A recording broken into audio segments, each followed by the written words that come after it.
মদ খেয়ে মাতলামি, অস্ত্র মামলা, হাজার কোটি টাকা দুর্নীতি থেকে শুরু করে নারীবাজি, অপকর্মের সমস্ত অধ্যায়ে অবাধ বিচরণ তার। তবে নারীদের প্রতি তার আসক্তি যেন একটু বেশি। 3 বার বিয়ে থেকে শুরু করে অসংখ্য নারীদের সাথে রাত্রি যাপন।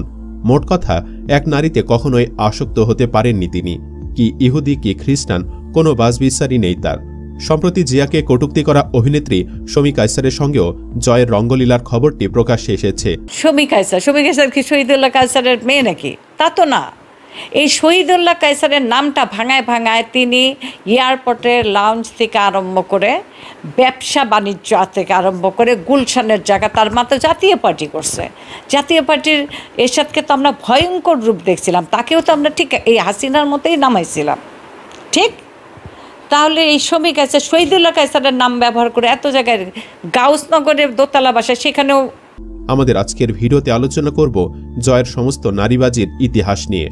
এখন পর্যন্ত কয়জন নারীর সাথে থেকেছেন জয়, চলুন তার বিস্তারিত জেনে নেওয়া যাক। আসসালামু আলাইকুম প্রদর্শক শ্রোতা। হাসিনা পুত্র সজীব ওয়াজেদ জয় এর প্রাক্তন স্ত্রী ক্রিস্টিনা এবার মুখ খুলেছেন।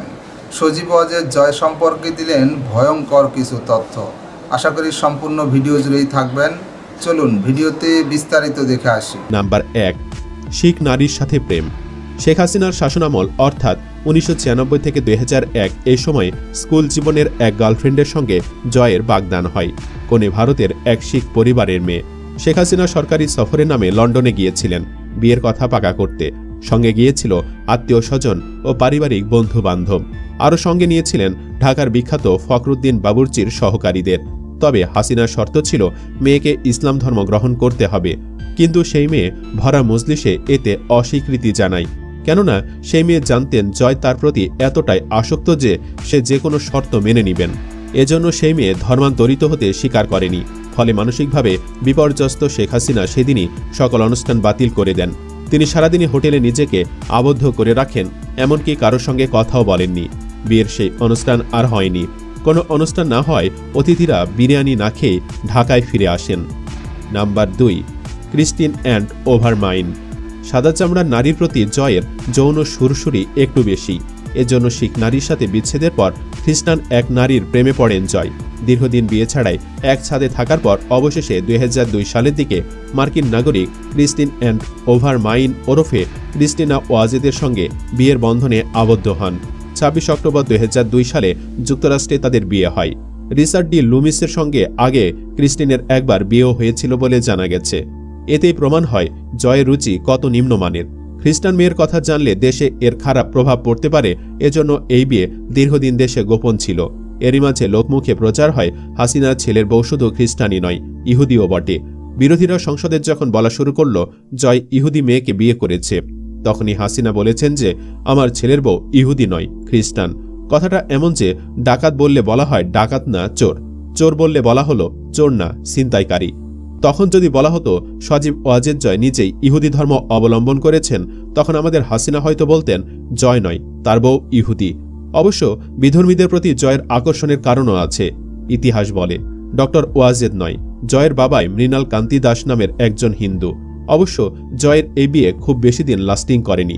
2013 সালে ভার্জিনিয়ার ফ্যামিলি কোর্টে হাসিনা পুত্র সজীব ওয়াজেদ জয় এবং তার ভিনদেশী স্ত্রী ক্রিস্টিনা ওভারমায়ারের বিবাহ বিচ্ছেদ সম্পন্ন হয়। এজন্য ক্রিস্টিনাকে $2 মিলিয়ন ক্ষতিপূরণও দিতে হয়। Number 3, Ayesha Aziz Khan. Christine and ওভারমাইনের সাথে বিচ্ছেদের পর জয় বিয়ে করেন কুখ্যাত সামিট গ্রুপের চেয়ারম্যান আজিজ খানের কন্যা আয়েশাকে, যে বিয়ের কথা কখনোই আওয়ামী পরিবার স্বীকার করে না। 2013 সালে গুলশানের এক বাড়িতে জানুয়ারি 4 তারিখে এ বিয়ে হয়। আয়েশা আজিজ খান সামিট পাওয়ার লিমিটেডের ফিন্যান্স ডিরেক্টর হিসাবে বাবার সাথে ব্যবসা করেন। 1981 সালে জন্ম হওয়া আয়েশা লন্ডন থেকে বিবিএ এবং নিউ ইয়র্কের কলম্বিয়া ইউনিভার্সিটি থেকে MBA পাশ করে বাবার ব্যবসায় যোগ দেন। জয়ের সাথে তার বয়সের ব্যবধান ছিল 10 বছর। এটা জয়ের তৃতীয় বিয়ে হলেও আয়েশার কয় নম্বর তা জানা যায়নি। মূলত আয়েশাকে জয়ের সাথে বিয়ে দেওয়ার কারণ ছিল সামিট গ্রুপ যেন অবাধে দুর্নীতি করতে পারে। ইহুদি মেয়ে খ্রিস্টান হাতিয়ে নেয় জয় কর্তৃক বাংলাদেশের জনগণের লুট করা হাজার হাজার কোটি টাকার একাধিক বাংলো বাড়ি ও আমেরিকার সকল ব্যাংক ব্যালেন্স সহ ব্যবসা প্রতিষ্ঠান। আর আজিজ খান তার মেয়ে আয়েশাকে জয়ের কাছে তুলে দিয়ে হাতিয়ে নিয়েছে বিদ্যুৎ খাত থেকে ক্যাপাসিটি চার্জের নামে বাংলাদেশের জনগণের 13,000 কোটি টাকা। নাম্বার 4, শমী কায়সার। বিশ্বস্ত একটি সূত্র বলছে, সাবেক প্রধানমন্ত্রী শেখ হাসিনা পুত্র সজীব ওয়াজেদ জয়ের সঙ্গে দীর্ঘ সময় অনৈতিক সম্পর্কে ছিলেন অভিনেত্রী শমী কায়সার। তাদের প্রেমের বিষয়টি অনেকেই আঁচ করতেন। তবে 2001 সালে খালেদা জিয়া সরকার ক্ষমতায় আসার কিছুদিন পরই মধ্যরাতে শমী কায়সারকে নিয়ে জয়ের একটি গাড়ি দুর্ঘটনায় অনেকেই তাদের সম্পর্কের বিষয়টি জানতে পারেন। শমী কায়সারের বয়স তখন 30 বছর আর জয়ের বয়স 28 বছর। স্বার্থসিদ্ধির জন্য শমী কায়সারের বয়সের ছোট হাসিনা পুত্রের সাথে প্রেমের সম্পর্কে জড়িয়ে যান। প্রায় তাদেরকে 5 স্টার হোটেলে দেখা যেত। 2002 সালের দিকের ঘটনা। কোনো একদিন গুলশানের একটি ফ্ল্যাটে সারারাত শমী কায়সারের সাথে কাটিয়ে গার্লফ্রেন্ডকে শেষ রাতের দিকে বাড়ি পৌঁছে দিতে যাচ্ছিলেন জয়। তবে অতিরিক্ত মদ খেয়ে গাড়ি চালানোর কারণে রাজধানীর মালিবাগে জয়ের গাড়িটি নিয়ন্ত্রণ হারায়। সড়কের ডিভাইডারের সঙ্গে ল্যাম্পপোস্টেও ভেঙে পড়ে। বিকট শব্দে আতঙ্কিত হয়ে পড়েন আশপাশের মানুষ। কাছে দায়িত্বরত এক কনস্টেবল এগিয়ে আসেন তাদের সাহায্যের জন্য। উল্টো তাকে চড় বসিয়ে দেন জয়। তাকে চিনতে না পেরে সেই কনস্টেবলও জয়ের গায়ে হাত তোলেন। চরম মারধর করে তাকে থানাতেও নিয়ে যান। মুহূর্তেই ঘটনাটি সম্পর্কে অবনত হলে গুলশান থানায় ছুটে আসেন পুলিশ ও প্রশাসনের উচ্চ পর্যায়ের ব্যক্তিরা। তাদেরই হস্তক্ষেপে ঘটনাটি চাপা পড়ে যায়। এতদিন লুকিয়ে লুকিয়ে শমী কায়সারের মধ্য লুটলেও এ ঘটনার পরপরই জানাজানি হয়ে যায় তাদের সম্পর্কের কথা। বিষয়টি জানার পর খুব রেগে যান হাসিনা।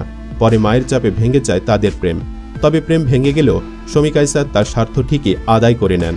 অনেক বড় বড় কাজে জয়ের সহায়তা নেন শমী। অনেকগুলো টেন্ডার নিজের নামে করিয়ে নেন এই অভিনেত্রী।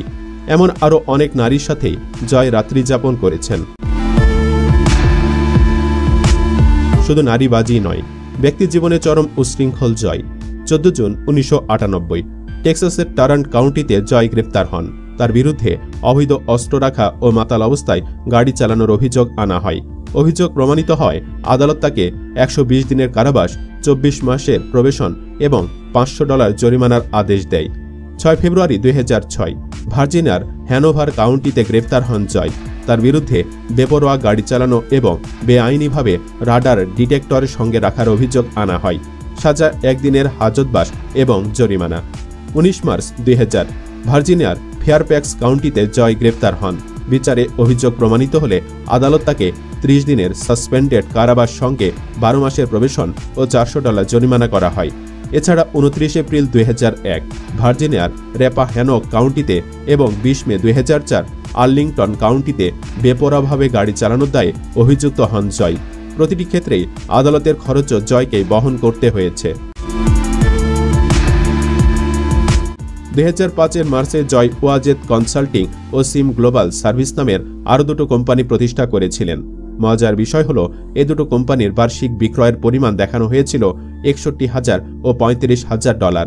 তারপরও জয় 2006 12 মে তার নিজের নামে 3817 Bell Manor Court, Falls Church, Virginia এ ঠিকানায় $10 লাখ দামের একটি বাড়ি কেনেন। এসব অর্থ যে দেশ থেকে গেছে তা না বললেও চলে। সুপ্রিয় দর্শক শ্রোতা, এই বিষয়ে আপনার গুরুত্বপূর্ণ মতামত কমেন্ট বক্সে চাচ্ছি। কমেন্ট বক্সে আপনার লিখতে পারেন কমেন্ট বক্সে আপনার গুরুত্বপূর্ণ মতামত। আজকে এই পর্যন্তই। আল্লাহ হাফেজ।